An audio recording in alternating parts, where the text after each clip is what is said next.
Okay, hello everyone.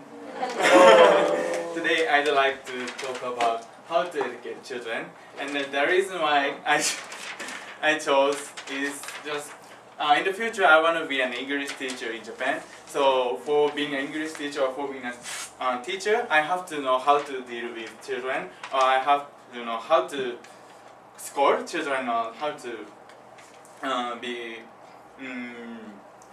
how to teach children very efficiently or something like that. And then nowadays, and even though I won't be a teacher, I'll be a parent of children, and then you guys also will be a parent or something like that, hopefully. Yeah, so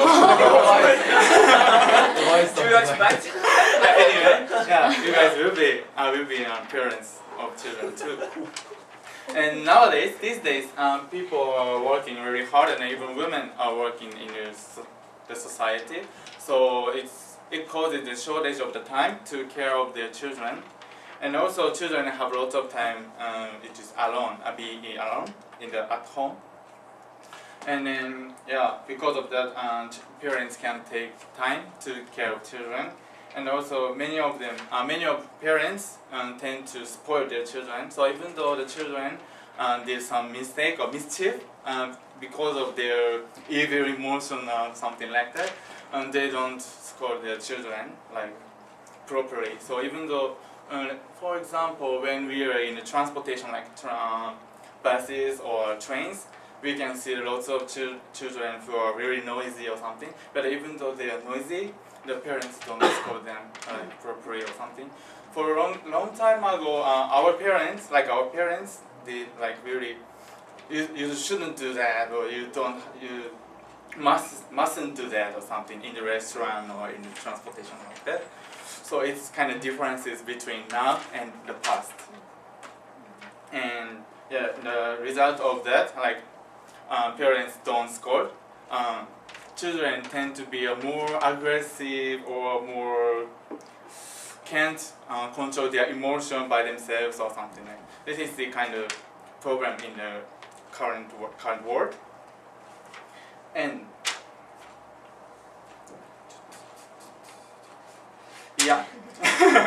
if you start thinking about a problem which is relevant to the education, there are lots of problems we can raise. So we can stop thinking about the problem related to education. So first, I'd like to focus on how to deal with children, or how to deal with the kind of problem. So first, I want to ask something. If you are a parent, what would you do to scold your children?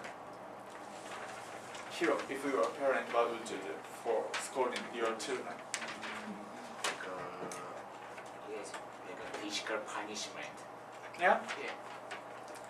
So this is your first choice to scold your children? No, first just I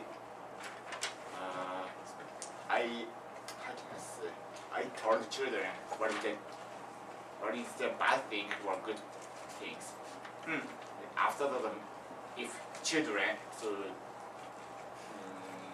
don't understand, maybe I use a little bit physical punishment. Okay. Sorry, your question is, I'm curious, are you asking how would you scold your children, or what would you scold your children for? I know, how would you do for scolding? How would you scold your How children? would you scold your children? Yeah. So your question answers. And Lucy, what would you do if you were a parent? I make my children stand up in front of wall and look at the wall for an hour, think deeply, and after an hour I'll ask, what did you? So did your parents used to do that, or My it's father. your father? It's interesting. I've never experienced that kind of things, actually. So, as Hiro says, sometimes we need to do physical punishment for scolding efficiently, and if children don't understand what we said or something like that. So, but now I'm not saying physical punishment is necessary or something to scold children because they can understand what we say sometimes, but some children can understand without using the physical punishment. So sometimes we need, but we have to think about when is the proper span to use the physical punishment. Yeah. And also, I don't think all children can learn from the adults about the morality or sociability, that kind of stuff. So let's think of physical punishment in the real world. Nowadays, hundreds years ago, in many countries, physical punishment are really common. So many people in the education department, educational places like teacher or something, they were using the physical punishment more and more compared to the current situation. And also, yeah, like they use the physical punishment like hitting their cheeks or force students to stand on the corridor. How can I say the road? The outside of the classroom. The hallway, the corridor. Corridor. Yes. But from 1990, the movement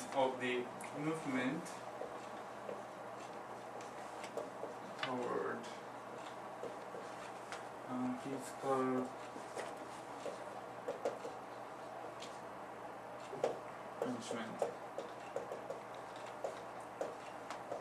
occurred. So after 1990s, it's very difficult to see the physical punishment in the school because it's kind of illegal, and then people who are parents of the children are really sensitive about physical punishment nowadays. And in Japan, parents, especially for parents of the age between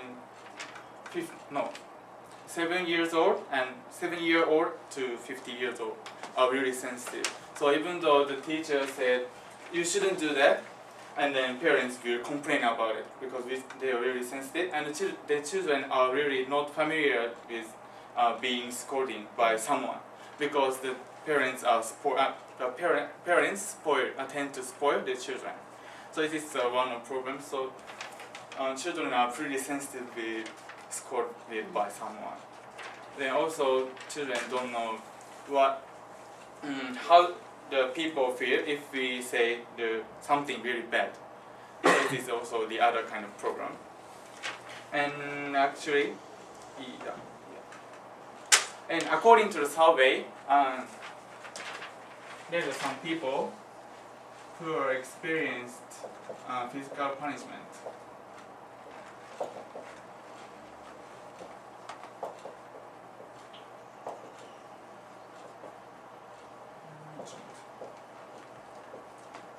And here's also people who are not experienced, who didn't experience physical punishment.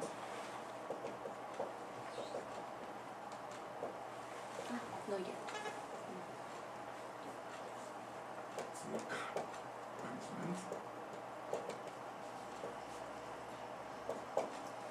And if we compare two kinds of people, and regarding experience, other people experienced physical punishment, their salary is higher than the people who didn't experience physical punishment. What's higher? Sorry.